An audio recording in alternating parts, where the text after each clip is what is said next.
Before Denise walks you through the essentials of your degree in arts and science, I want to provide a brief intro to the academic experience you've embarked on at Innis College within the Faculty of Arts and Science at the University of Toronto. We all understand that you're coming to university to learn and ultimately to apply that learning. Now, whether you know exactly what it is you plan to study, or you simply know that you would like to learn more and see where it takes you in life, we want you to know that you have joined a supportive academic community that is here to help you succeed. Next slide, please. Next slide, please.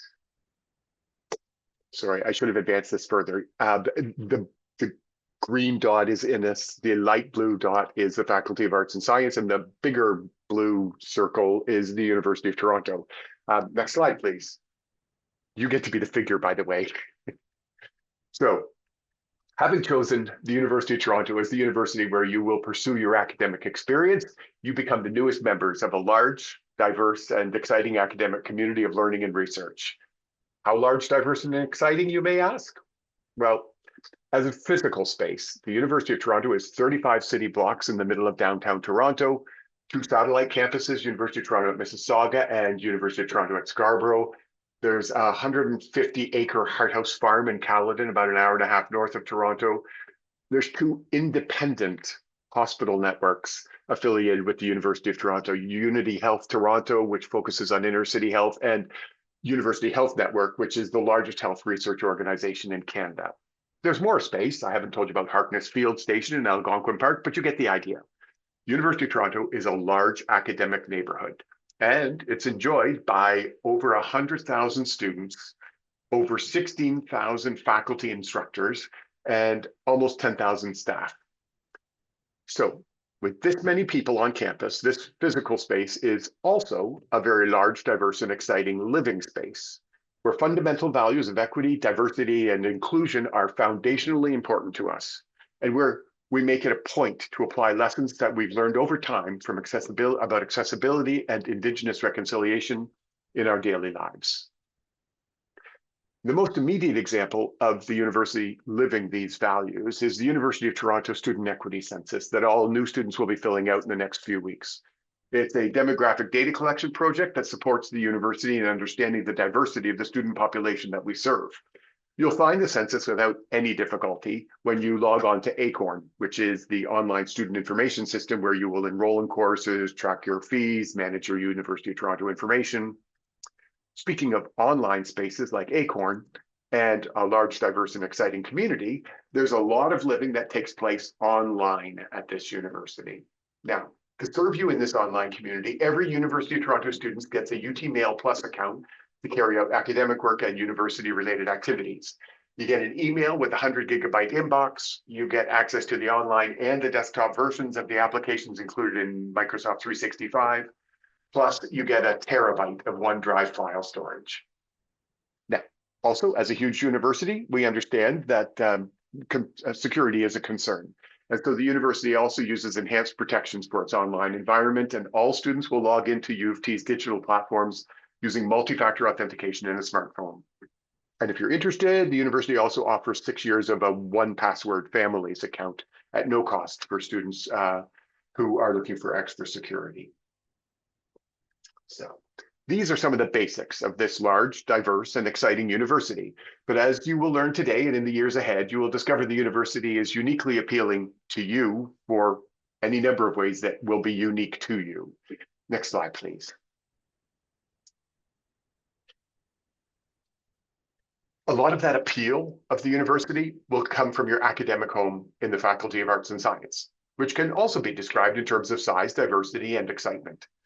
This faculty comes with the distinction of being the largest faculty within the University of Toronto, and it's also the largest Faculty of Arts and Science in the country. 28 departments, 49 interdisciplinary centers, schools, and institutes. And together, these make up over 400 offerings of programs for students and over 2,000 courses a year. If the Faculty of Arts and Science seems like a lot, you're right, it is. This faculty has breadth and scope that is unparalleled in Canada. Choices abound in this thriving academic community, and that is a critical detail that we want you to know from the beginning. Students can often even choose between traditional and new approaches to the exact same topic of study. There are all sorts of exciting research opportunities for students in all years of study. There's summer abroad, there's co-op that we call ASIP. These and many other opportunities you'll learn more about over time exist for you regardless of the admission category that you came into. They're available to humanities, social sciences, and the natural and physical sciences students. Basically, the Faculty of Arts and Science is a powerhouse in research impact in Canada. And we're an institution with a reputation for preparing highly employable graduates who have the critical thinking skills necessary to serve them today and well into the years ahead. Next slide, please. So I've talked about size as a strength when talking about the University of Toronto and arts and science. But slicing the Faculty of Arts and Science another way, the numbers are smaller, and the view to a newcomer is a bit less intimidating. Every student belongs to one of only 7 colleges in the Faculty of Arts and Science. And by choosing Innis College, you've chosen the smallest college in the Faculty of Arts and Science. We will have about 500 new students this year and a college population of about 2,200. While students will take courses from across the Faculty of Arts and Science, many of you will take some first-year courses from our Innis 1 program and our first-year foundations program. And in upper years, some of you will join our writing and rhetoric program or the cinema studies program here at Innis.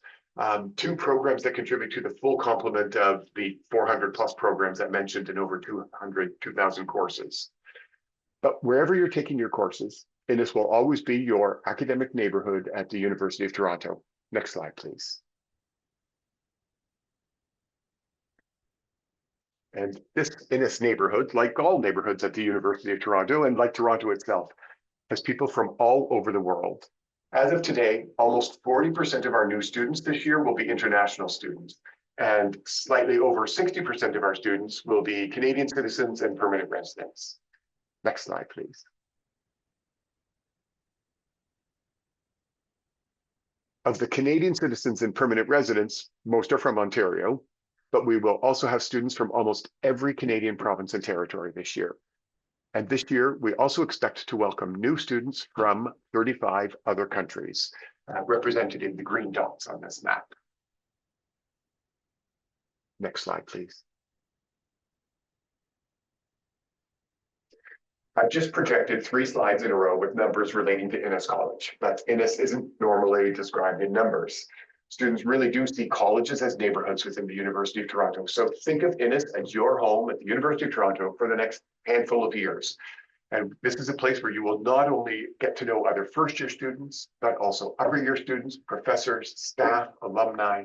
You're going to make friends here and build relationships that will last a lifetime. Next slide, please. I think I've made it clear that Innis is a place that concentrates on one-to-one connections, and that individual attention and service is a hallmark of the Innis Registrar's Office. And this is us in a picture taken at Convocation last year. Next slide, please.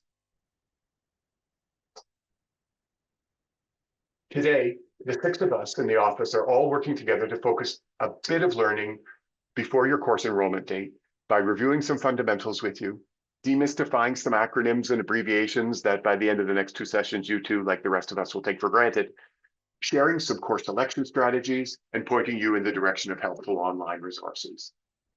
Most of our work outside of today is carried out one-to-one with students, whether it's ironing out some academic, financial, or administrative details, or adjusting to new styles of learning, or juggling personal or work priorities with academic commitments, or just wondering what to do with the degree. Your registrar's office is a reliable first stop for information and advice. We make it our mission to provide accurate information and sound advising on academic matters and on those related personal, financial, and general wellness issues in an atmosphere of trust, confidentiality, and comfort. Among Denise, Claudia, Daniela, and Dryden, we see nearly half of the student population of Innis each year in one-to-one scheduled appointments. Jack is the first point of contact for most students, and in addition to helping students who drop into the office or call us, Jack answers almost 10,000 emails a year. We are custodians of a lot of information, about registration and enrollment, fees and funding, rules and regulations, petitions and appeals, and the experience of undergraduate students from first year through to graduation and beyond. And we take our accountability to students very seriously. So whether it's by phone or email or in person, when a student comes to us with a question, we will help connect you to answers, reflect on options, project solutions, and create opportunities to excel. We can also connect you directly with additional help. Next slide, please. A lot of that help is right here at Innis College. And these are the 5 one-to-one academic supports at Innis that can help you learn. The Writing Center, we have a learning strategist, a librarian, an accessibility advisor, and a career educator right here at Innis. Next slide, please. The Faculty of Arts and Science also provides many academic supports. And these supports start with the Arrive Ready program, that summer preparatory program that you've all gotten emails about already. And through the year, students can join Meet to Complete drop-in study groups. There's also recognized study groups for most of the larger first-year courses in arts and science. These are student-led study groups of up to 8 classmates, including the study group leader, who's a classmate, all in the same course. And your very best academic supports are your instructors and your tutorial assistants in your class. And they all have weekly office hours specifically to help students with course-related questions. Next slide, please.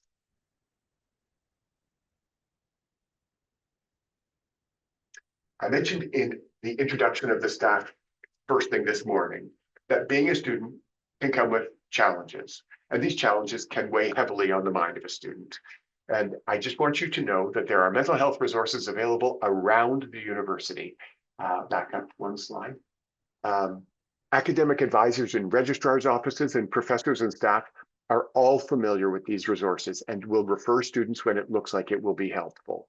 The simplest way I find to explain these mental health supports at the University of Toronto is to tell you that the university uses the stepped care model for mental health services. It's endorsed by the Medical Health Commission of Canada. So in addition to, of course, being familiar with 988, the National Crisis Line, there are 9 steps in this stepped care model. Now, I think of them in terms of 3 groups. And the first group would be self-guided activities, which is here as information, education, and self-guided activities. And as examples, I think of Navi, which is a chat-based virtual assistant that can help students and staff find appropriate and timely mental health resources on and off campus. Then there's also the U of T TELUS Health Student Support, available 24 hours a day, 365 days a year, talk and text. And then there's also online resources, and this University of Toronto has a very serviceable student mental health resource online tool. So in addition to self-guided activities, the second of 3 groups in my mind is the group activities, and they are the peer-to-peer supports that are available, and the workshops and the group learning. And then finally, the third category is professional assistance. And the university offers OAT, or one at a time appointments with a medical health professional at the U of T Health and Wellness, which is like a doctor's office on campus.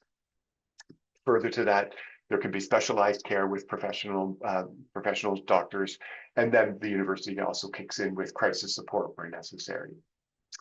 So that almost concludes my introduction. And even I feel like that's a lot of academic and related resources to tell you about, but I felt it was important to touch on them so that students and their supporters who are with us today know that these supports exist to help students in this large, diverse, and exciting university, and at this college, which is your neighborhood and home for the next 4 or so years. And if you take only one message away from this, I hope it is that you can reach out to the registrar's office as a reliable first stop for help at any point in your undergraduate career. Next slide, please.